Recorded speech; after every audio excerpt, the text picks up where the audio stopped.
శ్రీమాత్రే నమః. జరగబోయేది ఊహించి చెప్పగలమా? ఎలా జరిగిందో చెప్పగలమా? జాతకం చెప్పేవాళ్ళు ఉన్నారా అని అనుమానం వస్తుంది కదా. ఈ సంఘటన విందాం మనం. చాలా ఏళ్ల క్రితం జరిగిన సంఘటన. అప్పుడు ఈ నటరాజ శర్మ గారు తిరుచిరాపల్లిలో బిషప్ హెర్బర్ కాలేజీలో సంస్కృత అధ్యాపకులుగా పనిచేస్తున్నారట. ఈ నటరాజ శర్మ గారి కొడుకు పంచుకున్న సంఘటన ఇది. అయితే ఈ నటరాజ శర్మ గారికేమో కామకోటి పీఠాధిపతులు చంద్రశేఖరేంద్ర సరస్వతి స్వామివారు అంటే అపారమైన భక్తి విశ్వాసం. అప్పటి తిరుచిరాపల్లి జిల్లాలో కావేరీ నది ఉత్తరగట్టున నాత్తం అనే ఊరిలో మహాస్వామివారు మకాం చేస్తున్నారు. ఈ నటరాజ శర్మ గారికి శ్రీ త్రిపుర సుందరి సమేత చంద్రమౌళీశ్వర స్వామివారి పూజ చేస్తున్న మహాస్వామివారిని చూడాలని కోరిక. కాలేజీకేమో 3 రోజులు వరుసగా సెలవు వచ్చింది. అందుకని ఆయన ఏం చేశారు అంటే శుక్రవారం రాత్రే నాత్తం చేరుకున్నారు. ఆ రోజు పూజ అయిపోయింది. సరే అక్కడే 3 రోజులు గడిపారు. ఆరాధనలు అవి చూసుకున్నారు. 3వ రోజునేమో వినాయక చవితి పండగ. ఆ రోజు విశేష పూజ అయిపోయిన తర్వాత ఈ నటరాజ శర్మ గారేమో మహాస్వామి వారు ఇచ్చే ప్రసాదానికై వెళ్ళి వారి తిరుగు ప్రయాణం గురించి చెప్తే మహాస్వామి వారు అన్నారు, ముందు వినాయకుడి ముందు పెట్టిన మోదకాలు అవన్నీ తీసుకుని వాటిని ఎక్కడైనా కూర్చుని తీరిగ్గా తిని నా దగ్గరికి రా, అప్పుడు ఆలోచిద్దాం నీ ప్రయాణం గురించి అన్నారట. సరే నటరాజ శర్మ గారికి ఆశ్చర్యం వేసింది. వేసి ఈ మహాస్వామివారు చెప్పినట్లే చేశారు. చేసిన తర్వాత మహాస్వామివారి దగ్గరికి వచ్చారు. ఈ నటరాజ శర్మ గారు పుదుక్కుడి శ్రీనివాస జోస్యర్ మనుమడు అని తెలిసి మహాస్వామి వారికి చాలా ఆనందం కలిగిందిట. మహాస్వామివారు ఈ నటరాజ శర్మ గారి తాతగారి గురించి అప్పుడు జరిగిన సంఘటనల గురించి గుర్తు చేసుకున్నారట. ఆశ్చర్యపోయారట ఈ నటరాజ శర్మ గారు. ఇంతకీ మహాస్వామి వారు చెప్పింది ఏంటంటే, ఈ నటరాజ శర్మ గారితోటి మీ తాతగారు మలయాళ దేశం వెళ్ళి సప్రమాణికమైన జ్యోతిష్యాన్ని నేర్చుకున్నారు, ఎన్నో మంత్రాలని ఉపాసించారు, వారు ఆర్కాటు నవాబు ఆస్థాన జ్యోతిష్కులుగా నియమితులయ్యారు. అది ఒక ఆశ్చర్యకరమైన సంఘటన. అప్పట్లో తిరుచిరాపల్లి ఆర్కాట్ నవాబు ఆధీనంలో ఉండేది. నవాబు గారి దగ్గర చాలామంది జ్యోతిష్కులు ఉండేవారు. ఒకసారి నవాబు గారు వారి ఏలుబడిలో ఉన్న జ్యోతిష్కులందరినీ, వారి ఆస్థానంలో ఉన్న వారిని కూడా పిలిచి సభ తీర్చారు. చాలామంది కొత్త జ్యోతిష్య పండితులు కూడా వచ్చారు. అందులో మీ తాతగారు కూడా ఉన్నారు. నవాబు గారు కచేరీకి రాగానే దివాను గారు లేచి అక్కడున్న జ్యోతిష్యులందరితోటి చెప్పారట. ఏమని, నవాబు గారు మీ అందరికీ ఒక పరీక్ష పెట్టబోతున్నారు. ఈరోజు నవాబు గారు వేటకు వెళ్ళబోతున్నారు. ఆయన ఏ రాజద్వారం గుండా వెళ్తారో ఆ విషయాన్ని మీరందరూ ఒక తాటి ఆకు మీద రాసి ఆ తాటి సంచుల్లో ఉంచండి. వాటన్నింటినీ జాగ్రత్తగా భద్రపరుస్తాం. నవాబు గారు తిరిగి వచ్చిన తర్వాత వాటిని తీసి చదువుతారు. సరి అయిన సమాధానం రాసిన వారికి తగిన సత్కారం లభిస్తుంది అని చెప్పి అన్నారట. సరే అందరూ వారి గణన ప్రకారం తూర్పు లేదా పడమర లేదా ఉత్తరం లేదా దక్షిణ ద్వారం అని రాసి ఇచ్చేశారు.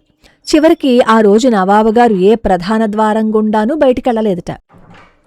పశ్చిమ ద్వారపు ఉత్తర గోడని కూల్చి బయటకు వెళ్లి పశ్చిమాన ఉన్న ఊరయ్యూరు వైపు కొద్ది దూరం వెళ్లి తర్వాత ఉత్తరం వైపు తిరిగి కావేరీ నది ఒడ్డుకు వెళ్లారు. తర్వాత దక్షిణం వైపు తిరిగి కూల్చిన ఉత్తరండరి వీధి కోట ఉత్తరం వైపు వెళ్లారట. తర్వాత తూర్పుకు తిరిగి ఎగుడు దిగుడు రాళ్ల మార్గం ద్వారా తూర్పు అండర్ వీధికి వచ్చారట. కోట చుట్టి వచ్చి తన కచేరీ అయిన చిన్నక్కడై వీధిలోని ఆనాటి టౌన్ హాల్కి వచ్చారట. అసలు వేటకి వెళ్లనే లేదుట. నవాబు వచ్చిన తర్వాత అన్నింటినీ చదవగా నవాబు గారు ఏం చేశారో మీ తాతగారు సరిగ్గా గుణించారు. నవాబు గారు ఆశ్చర్యపోయారు. కచేరీలోని వాళ్ళందరూ అవాక్కైపోయారు. తర్వాత ఆ నవాబు మీ తాతగారికి చట్టబద్ధంగా పుదుక్కుడిలో 50 ఎకరాల భూమిని బహుమానంగా ఇచ్చారు. రాతికోట దక్షిణం వీధిలో పశ్చిమం వైపు ఒక నల్లని దేవాలయం ఉంది. ఆ దేవాలయం దగ్గరలో ఇనుపగేటు ఉన్న పెద్ద ఇల్లు ఒకటి ఉంది. దానికి ఎదురుగా అరుగు ఉన్న చిన్న ఇల్లు ఉంది. నవాబు ఆ 2 ఇళ్లని కూడా మీ తాతగారికి ఇచ్చేశారు.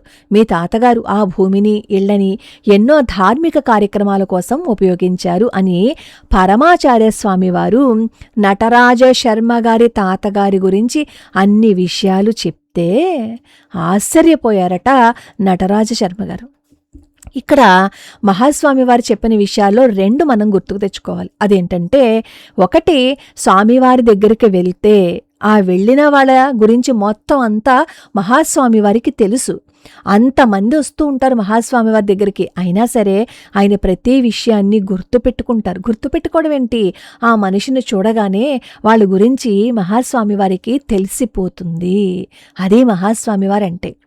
ఇంకొక విషయం మనం ఇక్కడ తెలుసుకోవాల్సింది, ఈ మధ్యకాలంలో జాతకాలు నిజమవుతాయా అండి, నిజంగానే జాతకాలు చెప్తారా అండి అని అడుగుతున్నారు కామెంట్లో.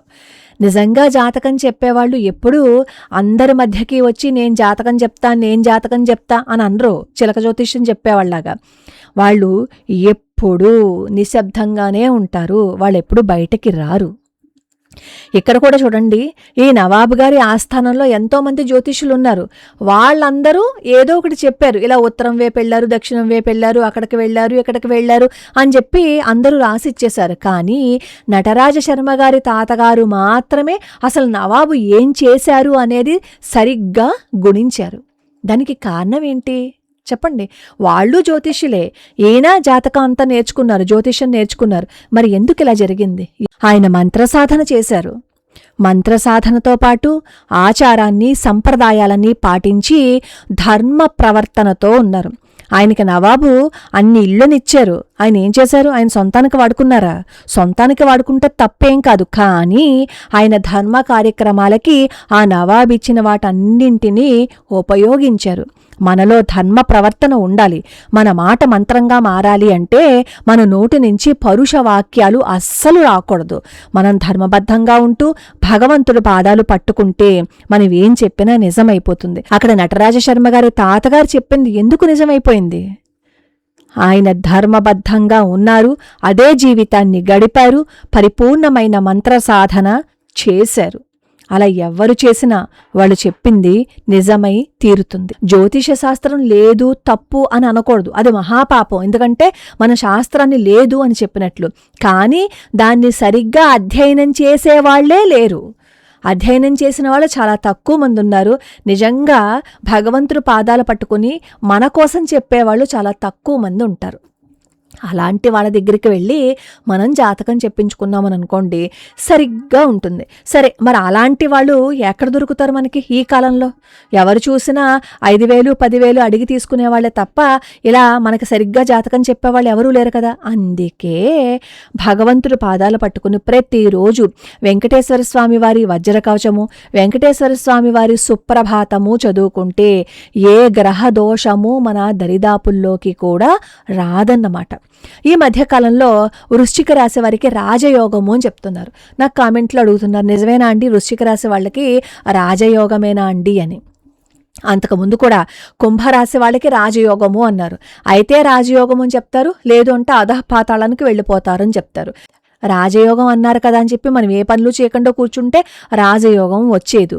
మన పనిని మనం చేస్తూ, మన ప్రయత్నాన్ని మనం చేస్తూ భగవంతుడు పాదాలు పట్టుకుంటే మనకి ఏమి ఇవ్వాలి అనేది ఆయనకి తెలుసు. ఆయన ఖచ్చితంగా మనకి అనుగ్రహాన్ని చూపిస్తారు. కాబట్టి రాజయోగము అన్నారు కదా అని ఎగిరి గెంతేయక్కర్లేదు. మీకు అధపాతాళానికి వెళ్ళిపోయే స్థితి ఉంది అని అన్నారు కాబట్టి మనం బాధపడుతూ కూర్చోక్కర్లేదు.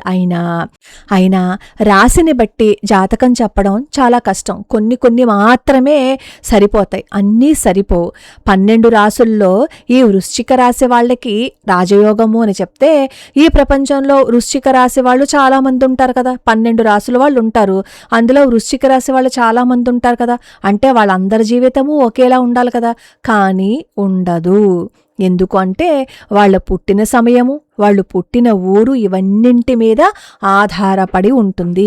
ఒక జాతకాన్ని చూడాలి అంటే ఎన్నింటినో పరిగణలోకి తీసుకోవాలి. చాలా కూలంకషంగా దానిని చూడాలి. చూస్తే మాత్రమే అర్థమవుతుంది. అలా అని మరి ముఖం చూసి చెప్పేవాళ్ళు లేరా అండి అంటారేమో. మంత్ర సాధన చేస్తే చెప్పేవాళ్ళు ఉన్నారు. అలా లేరు అని నేను చెప్పటం లేదు, కానీ చాలా తక్కువ మంది ఉంటారు. రాశి చెప్పంగానే మన జాతకం చెప్పేవాళ్ళు కూడా ఉంటారు. అలాంటి వాళ్ళు ఎంతో మంత్రసాధన చేసి ఉండాలి, ఎంతో భగవంతుడి మీద వాళ్ళు నమ్మకం కలిగి ఉండాలి, ధర్మ ప్రవర్తన కలిగి ఉండాలి. అలా ఉంటే ఏదైనా చెప్పగలుగుతారు. కాబట్టి భయపడిపోకండి. రాజయోగం అన్నారు కదా అని గెంతులేక్కర్లేదు, వాళ్ళకి జాతకం బాగుండలేదు కదా అని కృంగిపోవాల్సిన అవసరం లేదు. భగవంతుడి పాదాలు పట్టుకుని సర్వస్య శరణాగతి చెయ్యండి. మనం ఎవరినీ బాధ పెట్టకుండా, ఎవరినీ నిందించకుండా, ఎవరినీ ఏడిపించకుండా ఉంటే మాట మంత్రమైపోతుంది. మన మాట కూడా మంత్రమైపోతుంది. అపార కరుణా సింధుం జ్ఞానదం శాంతరూపిణం శ్రీ చంద్రశేఖర గురుం ప్రణమామి ముదాన్వహం.